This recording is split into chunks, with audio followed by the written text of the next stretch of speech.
আমার প্রাণপ্রিয় শিক্ষার্থীবৃন্দ, আশা করি তোমরা সবাই ভালো আছো। আজকে আমি একাদশ শ্রেণীর সেকেন্ড ইয়ারের একটা টপিক নিয়ে উপস্থিত হয়েছি। আমার আজকের টপিকের বিষয় হলো প্রোনাউন রেফারেন্স। আসো আমরা মনোযোগ দিয়ে এই লেসনটি শিখি এবং প্রোনাউন সম্পর্কে বিস্তারিত ধারণা গ্রহণ করি।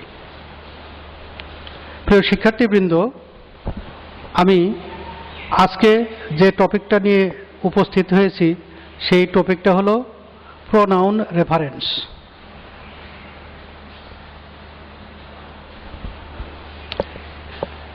তাহলে আজকের আলোচ্য বিষয় প্রোনাউন রেফারেন্স। প্রোনাউন রেফারেন্স শেখার আগে আমাদের প্রোনাউন সম্পর্কে বিস্তারিত আইডিয়া থাকা উচিত। আমরা প্রোনাউন কি এটা জানি।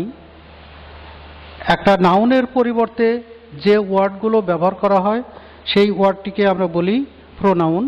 তবে প্রোনাউনের বিভিন্ন শ্রেণী বিভাগ রয়েছে। আজকে আমরা সেই শ্রেণী বিভাগ নিয়ে কথা বলবো। সেই সাথে আমরা একটা প্যাসেজে প্রোনাউন রেফারেন্স কিভাবে পরিবর্তন করতে হয় সেই পরিবর্তন নিয়ে আলোচনা করব। আমি প্রথমেই দেখিয়েছি কাইন্ডস অফ প্রোনাউন। তাহলে আমাদের শুরুতেই জানতে হবে প্রোনাউনের শ্রেণী বিভাগগুলো কি কি। আমরা ইতিমধ্যেই জানি যে একটা নাউনের পরিবর্তনে যে ওয়ার্ডটা ব্যবহার করি সেই ওয়ার্ডটাকে বলি প্রোনাউন। তবে প্রোনাউন আমরা আজকে জানব কত প্রকার। আমি পরপর দেখিয়েছি প্রোনাউন 8 প্রকার। প্রথমে দেখিয়েছি পার্সোনাল প্রোনাউন। এই পার্সোনাল প্রোনাউন কাকে বলে? যে প্রোনাউনটা সাধারণত ব্যক্তিবাচক, অর্থাৎ একটা ব্যক্তি, নাউনটা যদি একটা ব্যক্তি হয় সেই ব্যক্তির পরিবর্তে যে প্রোনাউনটা আমরা ব্যবহার করব সেই প্রোনাউনটাই হবে পার্সোনাল প্রোনাউন।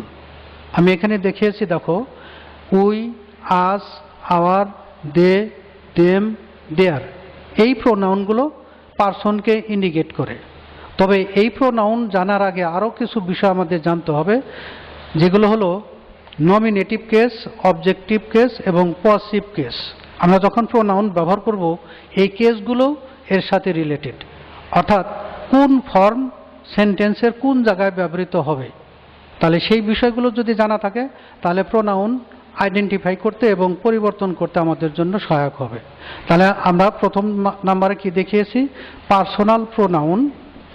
আমরা এক্সাম্পল দেখি।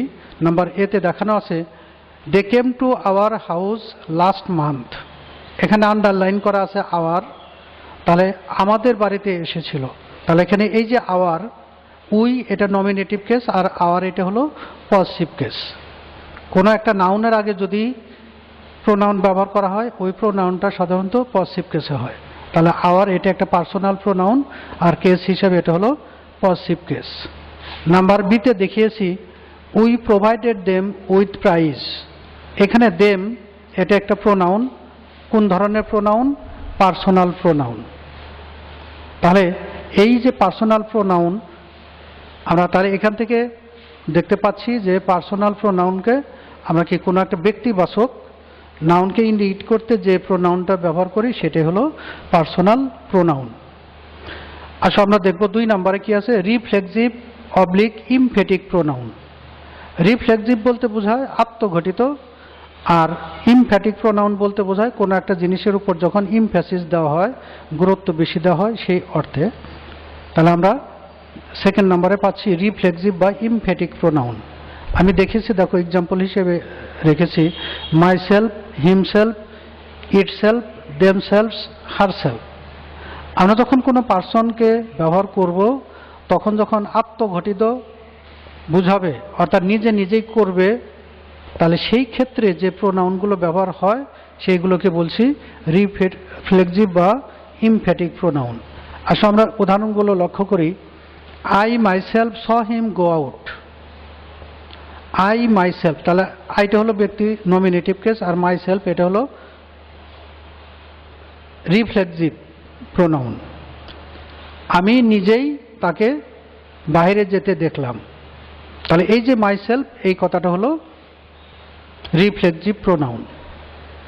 Number B, she looked at herself in the mirror. সে নিজেই আয়নার দিকে তাকালো। সেটা হলো নমিনেটিভ কেস, আর এখানে হারসেলফ লিখছি, সে নিজেই অর্থাৎ নিজেকে বোঝাইতেই সেখানে আমরা ব্যবহার করেছি হারসেলফ। তাহলে এই হারসেলফ প্রোনাউনটা হলো রিফ্লেক্সিভ প্রোনাউন।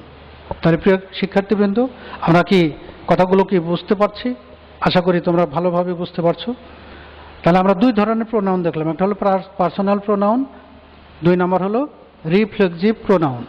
আমরা পরে দেখব পরবর্তী প্রোনাউনটা কি। দেখো, আমি 3 নম্বরে দেখেছি ডিমনস্ট্রেটিভ প্রোনাউন। ডিমনস্ট্রেটিভ প্রোনাউনটা কি? যে প্রোনাউনটা ব্যবহার করা হয় কোনো একটা জিনিসকে নির্দিষ্ট করতে, নির্দেশ করতে, তাহলে সেই ধরনের প্রোনাউনকে আমরা বলবো ডিমনস্ট্রেটিভ প্রোনাউন। আমি দেখো কিছু উদাহরণ দিয়েছি, দিস, দিস, দ্যাট, দোজ। তাহলে এই প্রোনাউনগুলো ডিমনস্ট্রেটিভ প্রোনাউন।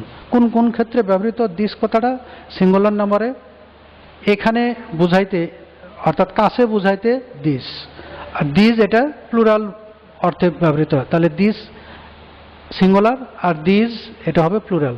দ্যাট, এই দ্যাট প্রোনাউনটা দূরের জিনিসকে বুঝাইতে আমরা দ্যাট ব্যবহার করব, আর দোজ হবে সিঙ্গুলার প্লুরাল। দ্যাট হবে সিঙ্গুলার আর দোজ হবে প্লুরাল। তাহলে আমরা কি জানলাম? যে কোনো একটা বিষয় বস্তুকে নির্দিষ্ট করতে যে প্রোনাউনটা ব্যবহৃত হয়, তাহলে ওই প্রোনাউনটা হলো ডিমনস্ট্রেটিভ প্রোনাউন। আমরা এন নাম্বারে এক্সাম্পল দেখিয়েছি, দিস ইজ আওয়ার হাউস, এইটি আমাদের বাড়ি। তাহলে এখানে এই যে দিস লেখা আছে, তাহলে এই দিস কথাটা কি? যখন আমরা নিকটবর্তী বা কাছের জিনিসকে বোঝাবো, ইন্ডিকেট করব, তাহলে সেই ক্ষেত্রে এই দিসটা ব্যবহৃত, সেটা হলো ডিমনস্ট্রেটিভ প্রোনাউন। বি নাম্বারে দেখেছি দ্যাট ইজ অ্যান অ্যাপল, এই অ্যাপলটা আমার কাছে নাই, একটু দূরে হয়তো আছে, তখন ওই দূরের জিনিসকে বোঝাইতে তখন আমরা এই দ্যাট ব্যবহার করি। তাহলে দ্যাটটা কোন ধরনের প্রোনাউন? Demonstrative pronoun. তাহলে আমরা ডিমনস্ট্রেটিভ প্রোনাউন সম্পর্কে জানলাম। আসলে আমরা দেখি 4 নম্বরে দেখিয়েছি ইনডেফিনিট প্রোনাউন, অনির্দিষ্ট প্রোনাউন। তার মানে কি কোনো একটা জিনিসকে বোঝানো হয় কিন্তু কোন জায়গাতে কোন স্থানে এরকম নির্দিষ্ট করে বোঝানো হয় না, তাহলে এই ধরনের প্রোনাউনকে আমরা বলবো ইনডেফিনিট প্রোনাউন। আমি এক্সাম্পল দিয়েছি, দেখো, ওয়ান, এনি, সাম, বোথ, নান, মেনি, অল। তাহলে এই ধরনের প্রোনাউনগুলো আমরা কোন কোন জায়গায় ব্যবহৃত হয় আমরা দেখব। এক্সাম্পলে দেখেছি, দেখো number A, one does not know when one will die. তাহলে এখানে সাবজেক্ট আছে ওয়ান, এখানে প্রোনাউনটা ব্যবহার করা আছে হলো ওয়ান। তবে এই ওয়ান কোন ব্যক্তি? কেউ জানে না কোন সময় সে মারা যাবে। তাহলে এ কোন ব্যক্তি এটা কিন্তু নির্দিষ্ট করে বোঝা যাচ্ছে না, তাহলে অনির্দিষ্ট। তাহলে এরকম ক্ষেত্রে তাহলে এই ওয়ানটাকে আমরা বলবো ইনডিফিনিট প্রোনাউন। নাম্বার বিতে দেখিয়েছি মেনি স্টুডেন্টস কেম হিয়ার, অনেক ছাত্ররা এখানে এসেছিল। তাহলে সেই ছাত্ররা কারা? এটা কিন্তু নির্দিষ্ট করে বোঝায় না। তাহলে এই যে মেনি প্রোনাউন, এই প্রোনাউনটাকে বলবো আমরা ইনডিফিনিট প্রোনাউন। তাহলে আমরা জানলাম ইনডিফিনিট প্রোনাউন কি? যখন কোনো ব্যক্তি বা বস্তুকে নির্দিষ্ট করে বোঝানো হয় না, তখন অনির্দিষ্ট বাচক প্রোনাউন যেটা, সেটাকে আমরা বলবো ইনডিফিনিট প্রোনাউন। তাহলে এখান থেকে আমরা আরও দুইটা প্রোনাউন জানলাম, একটা কি ডেমনস্ট্রেটিভ প্রোনাউন, আর একটা হলো ইনডিফিনিট প্রোনাউন। আসো আমরা পরবর্তী প্রোনাউনের সাথে পরিচয় ঘটাবো। নাম্বার 5 আমি দেখিয়েছি ডিস্ট্রিবিউটিভ প্রোনাউন। ডিস্ট্রিবিউটিভ প্রোনাউনটা কি? যখন বন্টন বোঝায়, ভাগাভাগি বোঝায়, তখন যে প্রোনাউনটা ব্যবহৃত হয় সেটাকে আমরা বলি distributive pronoun.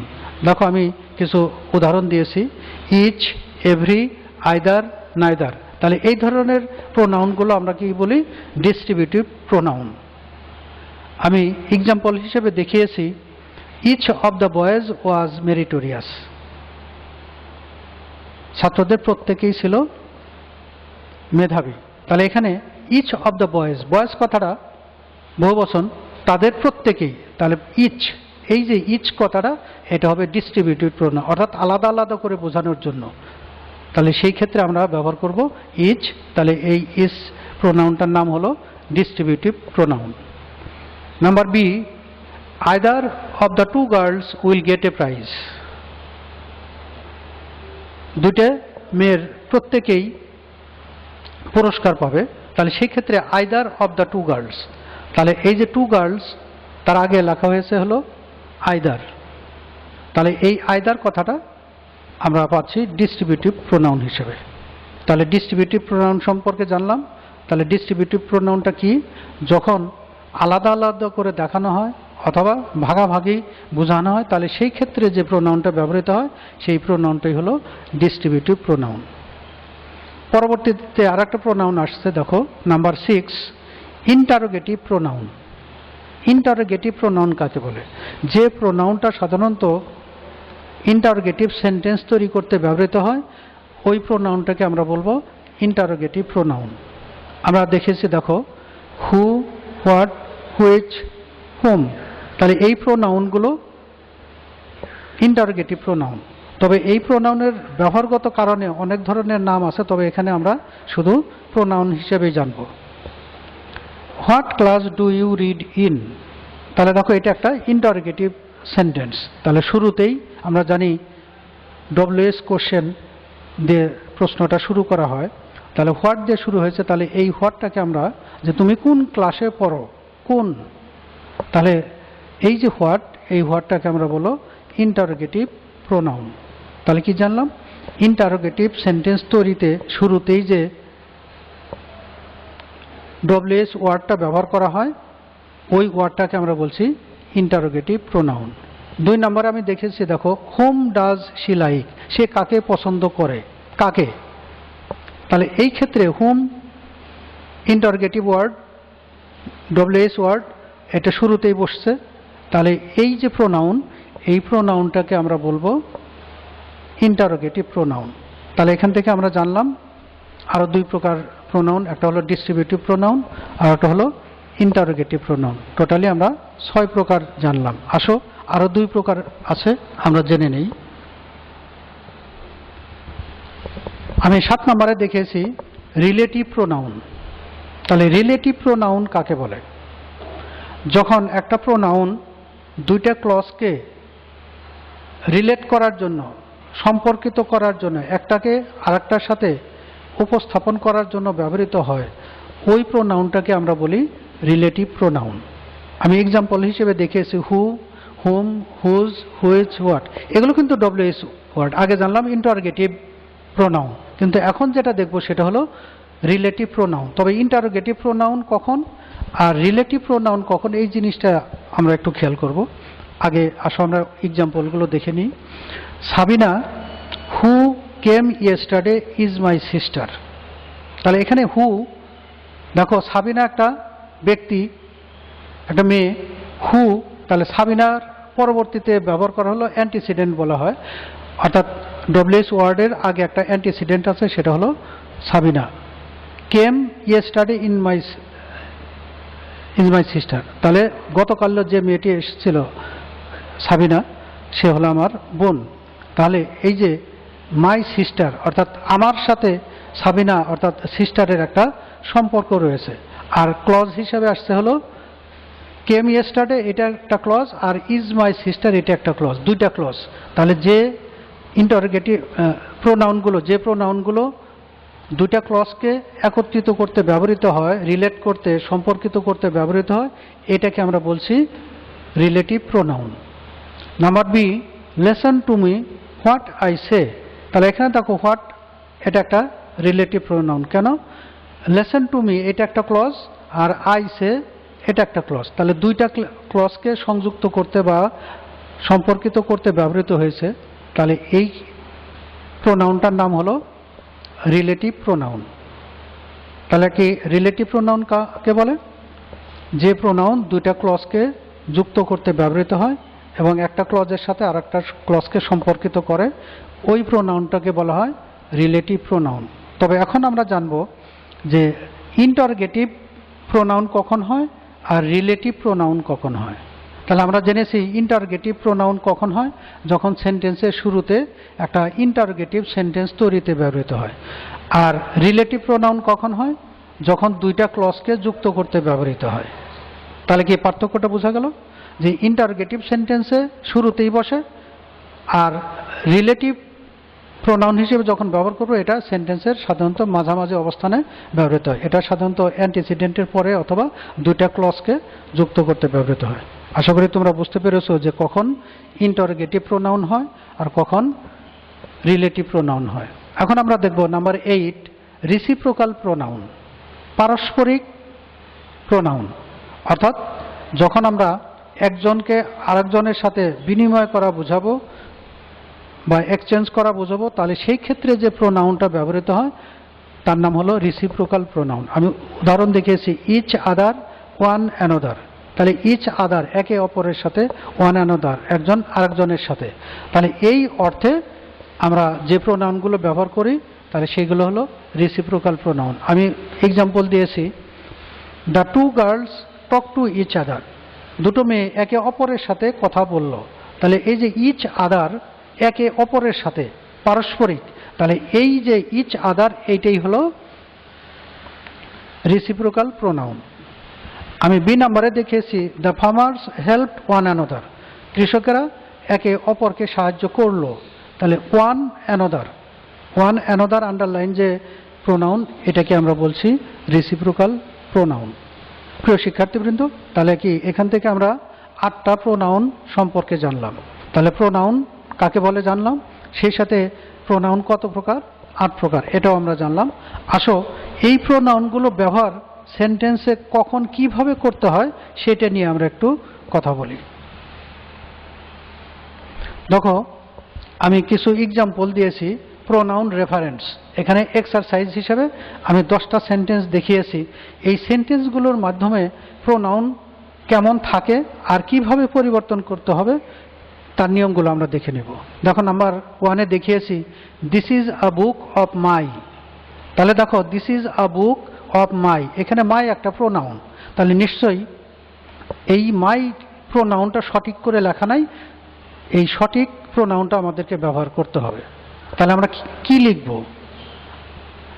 This is a book of my. তাহলে মাই একটা প্রোনাউন, কিন্তু সেইখানে আমাদের যে মাইন, MINE, মাইন, এই প্রোনাউনটা ব্যবহার করতে হবে।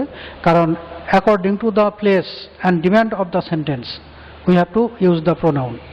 তাহলে সেন্টেন্সের অবস্থান, অর্থাৎ ওই প্রোনাউনটা সেন্টেন্সের মধ্যে কোথায় এবং অর্থগত দিক সমন্বয় করে আমাদের ওই প্রোনাউনটা ব্যবহার করতে হবে। তাহলে এখানে মাইয়ের জায়গায় কি হবে, মাইন, MINE।